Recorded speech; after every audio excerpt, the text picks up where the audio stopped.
What's up, KG? Magandang araw ulit sa inyong lahat. So, pang date 21 na ng ating Codex. Sa mga bago at sa mga bagong viewers natin ngayon. No? So, gusto ko lang i-explain sa inyo kung bakit natin ito ginagawa. So, dito kasi sa ating content na to, no? Sinusubukan natin sagutin yung mga tanong ng marami na kung kumikita pa ba sa Axie, buhay pa ba yung Axie, at kung worth it pa ba maglaro ng Axie Infinity. So, isa to sa mga paraan para kumita ka dito sa Axie Infinity. Yung codex. So, bukod dun sa mga leaderboard na pwede mong salihan, meron ding codex o tsaka yung mga bounty board system nila na pwede kang mag-participate. Yun nga lang, syempre, hindi ko ina-advise na kayo ngayon. Mag-try na agad kayo ngayon dahil gusto natin tapusin yung 55 days para malaman natin sa huli kung worth it ba na mag-invest or mag-participate sa ganitong klaseng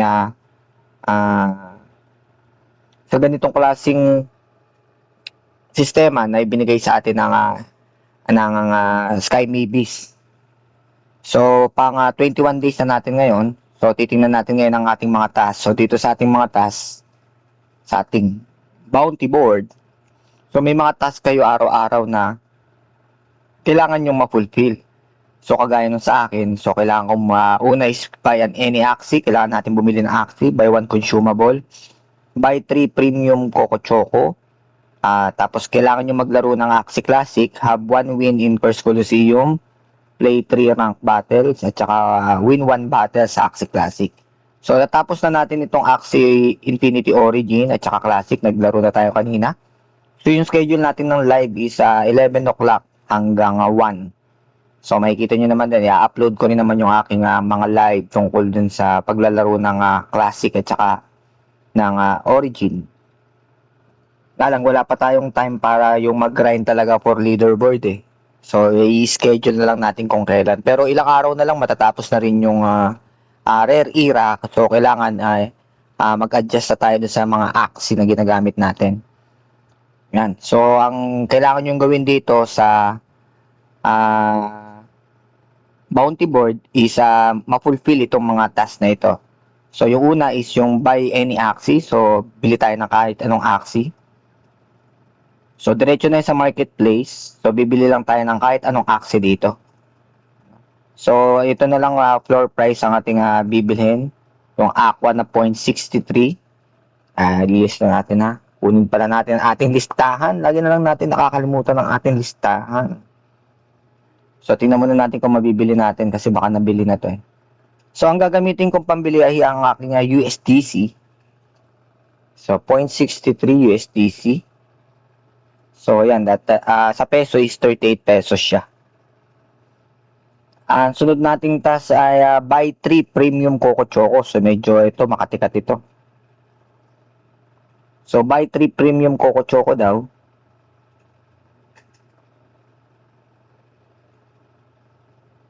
So, bili tayo ng 3. Try natin kung makakabili tayo kasi baka mamaya kulang yung seller eh. Na nagbebenta ng premium. So, 1.7 USDC. Tingnan natin kung papasok. Hindi ko na na-review kung sino yung binila natin. So, 69 pesos ata yun. Ayan. So, buy 3 premium Coco Choco. So, nabili natin. So, balik tayo sa ating bounty board.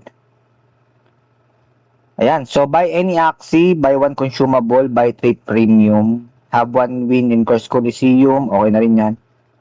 So, hindi pa natin bine-verify. Reviewin muna natin yung ating level kasi baka para mailipat natin. Nasa next book na kasi tayo eh.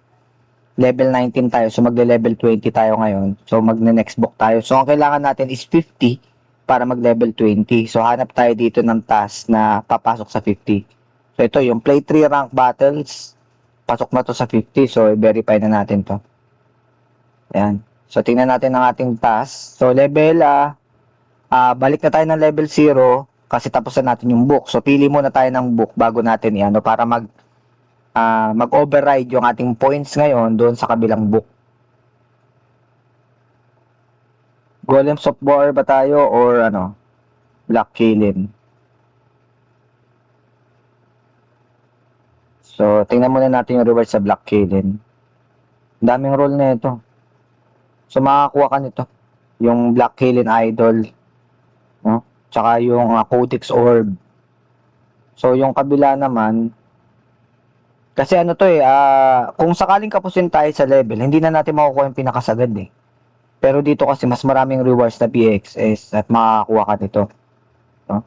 Siguro mas gusto ko na lang na, kasi ito kaya pa naman to hanggang level 12 or 15 sa BXS. At saka yung clay kasi hindi na rin naman natin kailangan dahil nakuha na rin naman natin yung gusto natin mga accessory.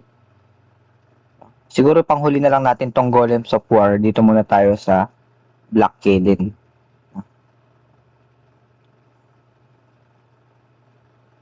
Yan. So, sa Black Killing muna tayo. So, try muna natin by any Axie. I-verify muna natin to. So, tingnan natin kung nadagdag dun sa ating Black Killing na sa Golems of War. Hindi, Golems of War talaga yung sunod. Tapos Black Killing. So, huli pala yung Black Killing. Ano ba yun? So, second book pa lang tayo ng Golems of War. So, dito, puro ito nga, mga puro BX sa makukuha natin. So, okay lang din naman. Para mabawi. Pero gusto ko kasi yung Gusto ko kasi yung accessory nito eh. Tsaka ito, yung background. Parang Path of Greed. Lalaro ba kayo ng Yu-Gi-Oh? Kamukha ni Path of Greed. Ano? So, once na natapos mo siya, so magkakaroon ka ng Codex Orb. No? So, tingnan natin. Tapusin natin mga task. So, hindi pala siya, ba't hindi nakapamili, no? Hindi nakapamili ng ano yung mauuna. So, nung umpisa lang tayo nakapamili. Pero sige, tapusin muna natin to. I-verify muna natin to. Kung magle-level pa siya. Kaso kapos din ang level nito eh. Natin bounty board. So okay na tayo sa buy any Axie, buy one consumable, buy 3 premium. So tapos na rin tayo dyan. Dalawa lang pala yun. Kulang pa tayo isa. Kulang pa tayo ng isa.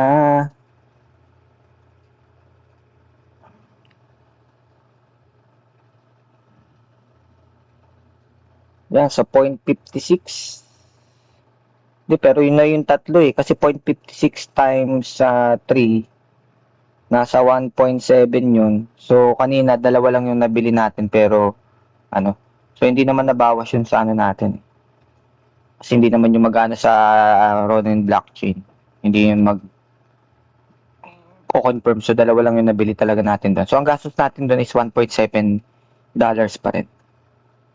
So, buy 3. Win 1 win in First Coliseum. Okay, tapos na. So, tingnan natin ang ating level. Kung pang ilan na tayo sa ating leaderboard. So, sa ating loading pa pala. Bagal ng internet pagtanghali, no? Yun. So, sa ating leaderboard, pang 1,280 pa rin tayo. So, kumakapit. At ang ating BXS is bukas pa malalaman to kung pang ilan tayo, kung ilan na makukuha natin. So, pang 29% tayo ngayon. Tapos sa overview, so hindi pa rin nag-level, no? Yung ating so, level 0 pa rin tayo para dito sa Golems of War. So, titinan natin, tatapusin natin to. Ang mga rewards naman dito is puro 0.4 BXS na. So, habang nagle-level tayo, itong book na to, matatapos naman natin to. Ang problema lang yung sunod na book. Pero tingnan natin ulit yung panghuling book. So, puro roll na lang kasi ito. Clays, ganun eh. So, nakompleto na naman natin yung gusto natin eh. Na accessory. Nga lang, nakakapanghinayang. Hindi mo makukuha itong Black Killing Idol at saka itong background. Pero meron naman tayong Codex Orb. So, pag-iisipan natin to. So, another 20 days to 21 days ulit bago natin matapos yung isang book. Tapos, diretso tayo sa huling book. Titingnan natin kung worth it ba na gamitin din yung Codex sa panahon na yun. So, sa ngayon, focus muna tayo dito sa second book. So, ang second book ay K and the First Golem. Hindi pala. The Golems of War pala. The Golems of War. Yan.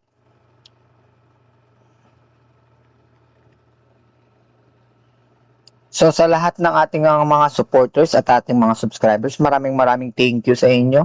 Mag-like and share lang sa ating mga videos. At mag-comment na rin kayo kung lalo na kung meron kayong mga question, meron kayong mga negative comments or positive comments about dun sa ating mga video, inyong mga naiisip, mga constructive na criticism na pwede ninyong maiisip dun sa ating mga videos. At kung meron kayong gustong topic na gusto nyong i-discuss dito sa ating about crypto and NFT syempre. So welcome yan dito sa atin. No? Maraming salamat sa inyong lahat at magkita-kita na tayo sa arena. Game on!